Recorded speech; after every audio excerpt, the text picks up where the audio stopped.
Урматтуу Долдургул Шашеевна, Меске мыйзам долбоорунан сырткары кайрылып кетейин деп атам. Себеби мага депутат катары мына Кара Суу районунун мектепке чейинки бала бакчаларынын жетекчилери кайрылып атышат. Себеби ошол 24-жылдын 28 майындагы токтом боюнчачы, конкурс боюнча сиздин кабарыңыз бар да. Ооба. Бар. Азыр алар кайрылып атышат. Биз ошол детсадтарды нөлдөн баштап куруп, жетишпегендиктердин алуусун жетишинче, күчүбүздүн жетишинче кылсак, азыр конкурстун негизинде эми өтпөй калса башка жетекчилер келип калабы, же болбосо баягы өзлөрүнүн үйүн, баягы муниципальный менчик бала бакчаларды ачып, бирок бүгүнкү күндө эгерде алар өтпөй кала турган болсо, алар өзүнүн арендага берген же болбосо ошо үйүн ачкан детсадтар биз жабып калабызбы деген суроолорун берип атышат да. Анда бир саботаж болбойбу?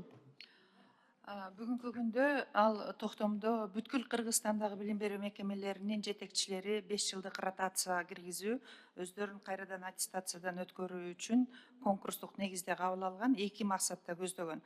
Алардын кесиптик квалификациясын жогорулатуу, канчалык деңгээлде бүгүнкү иштеп аткан ишине мындай жоопкерчиликтүү мамиле кылат. Бул жерде өтө коркунучтуу суроолор жок, өздөрү иштеп жүргөн гана суроолордун негизинде жооп берет.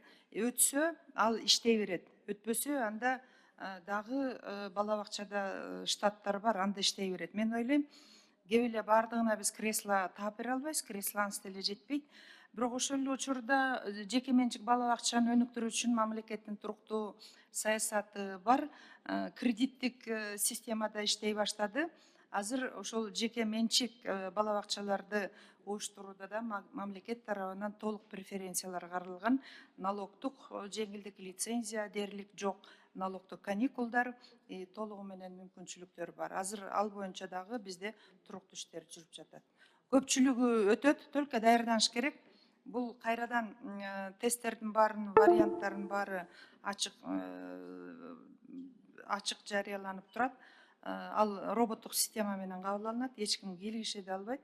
Анан директорлор өздөрү айтты, чын эле баягы акыркы мезгилде мезгил талабында көп нормативдик документтер, методикалык талаптар, психологиялык талаптар өзгөрүп атат. Ошону жетекчилер да күн тартибинде болуш керек. Эми эмеске ошол бала бакчалардын жетекчилеринин кайрылуусун жеткизип атам. Эми конкурста бир субъективдүү болуп калбайбы? Конкурста бул жерден автоматташтырылган система, бул жерде мындай баарлашуу дагы жок. Өзү гана көрөт өзүнүн балын.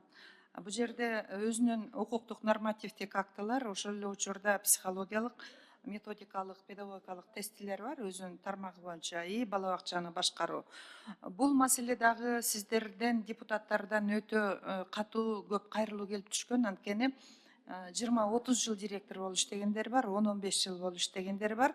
Анан ушул жерде дагы мындай жандандыруу максатында, өзүнүн ишинен өнүктүрүү максатында ушундай коюлду. Туура, эми өтпөй калган учурда канча жолу кайра тапшырган укугу бар? Чектөө жок, эгерде ал жерден дагы башка өтпөсө, республиканын каалаган жерине тапшырса болот, интеграция. Ошол жерге бир эле жолу да турабы? Ошол жерге 2-3 жолу тапшырса болот, эгерде башка кандидат өтүп кетпесе. Азыр Кыргызстан боюнча дагы кадрлардын баарлашуу системасы жүрүп жатат. Ал кайсы жерде вакант орун болсо, жашаган жерине, регионуна карабай, анан жынысына карабай тапшыра бергенге акысы бар.